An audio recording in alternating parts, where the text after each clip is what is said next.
Starting June 27 of 2026, Discover accounts will be moved into Capital One's platform since Capital One acquired Discover in 2025. And now reading through the FAQs, Capital One promises that most things will be transferred over seamlessly, with even some added bonuses involving booking through their travel portal. The main change I saw was authorized users will get new cards with different numbers to allow you to track their spending apart from yours, which should be a good thing. The only potential downside I saw in the FAQs was that any gift card redemptions now start at $25 minimum, whereas currently Discover does offer $5 minimum gift cards, but this shouldn't really be a problem as long as we can still redeem our cash back without a minimum to our bank accounts. But all this got me thinking about how much I liked Discover's website and app interface. Having owned over 20 different credit cards with over 10 different issuers, Discover stands out in having the most intuitive, clean, minimalistic, yet functional UI. So in this video, I wanted to highlight those elements, and hopefully Capital One can take some notes to adopt these or retain them with this migration. First thing is how simple and clean it is. There's no bloatware advertising their other services. In fact, if you want to learn about their other services once you log in, it's tucked away in the settings all the way at the bottom. I also love that pretty much on any page you're able to provide feedback. And just in general, there's a lot fewer tabs to get to the places you need to go with easy to understand sections there at the bottom. Second thing I like about Discover is their ability to customize where it matters. For example, with their credit cards, you're able to choose amongst their many designs, and you can hold up to 8 different cards to take care of those different designs for, any occasion. But then more on the functional side, you're able to rearrange your home screen if you have multiple products with them, for example, a savings account or with your credit cards. And then there's the alerts customization, which I really love, so I can control what notifications I get and in what manner. And I have to say, in terms of marketing stuff, Discover really does a good job of limiting how much they push their stuff at you. I never feel like I'm getting way too much marketing material aimed at me. The third thing I like about Discover's UI is how transparent it is looking at transactions.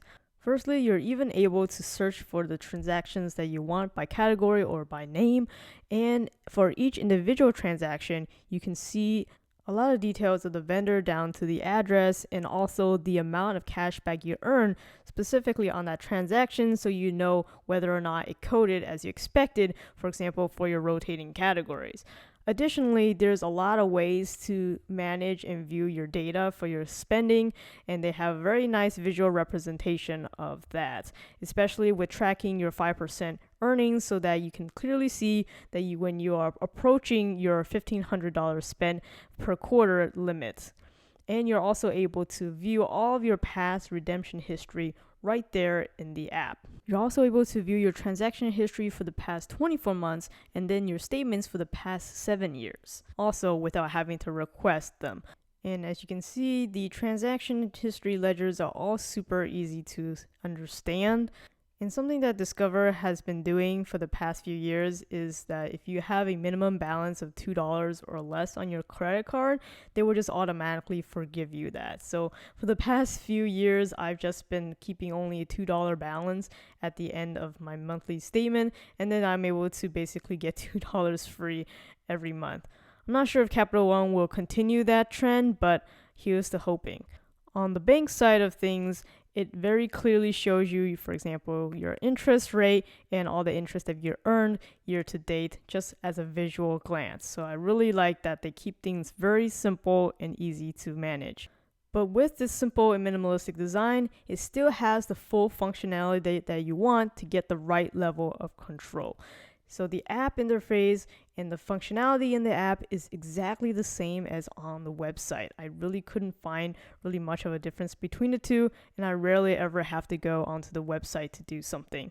I'm able to manage things like freeze my card or report my card as lost or stolen, request a new card, check out my FICO score, set up auto pay or change my payment due date, view my statements or tax documents if it's on the savings account, manage my external accounts, request credit line increase, add an authorized user, set beneficiaries for my bank, schedule transfers, and also find ATMs for the savings account, all right in the app.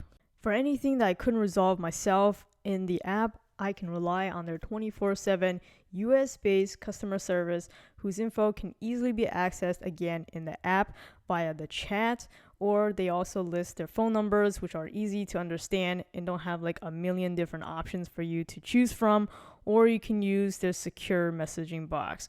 And from my experience using their customer service, using the app interface for chatting has been super seamless. I would say even better than American Express.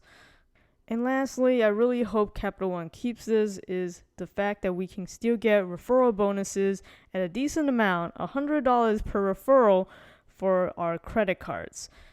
Unlike some issuers, Chase or Amex, whose link always changes or expires, Discover's link has not changed since I first opened my very first credit card in college with Discover, and that way I can always reliably refer my friends without having to double check if the link has expired. So having tried so many other financial institutions' apps, I can hands down say Discover's should be the gold standard. So I really hope Capital One takes note. Let me know how you feel about this migration in the comments section. Thanks for watching, give it a like and subscribe for more videos like this.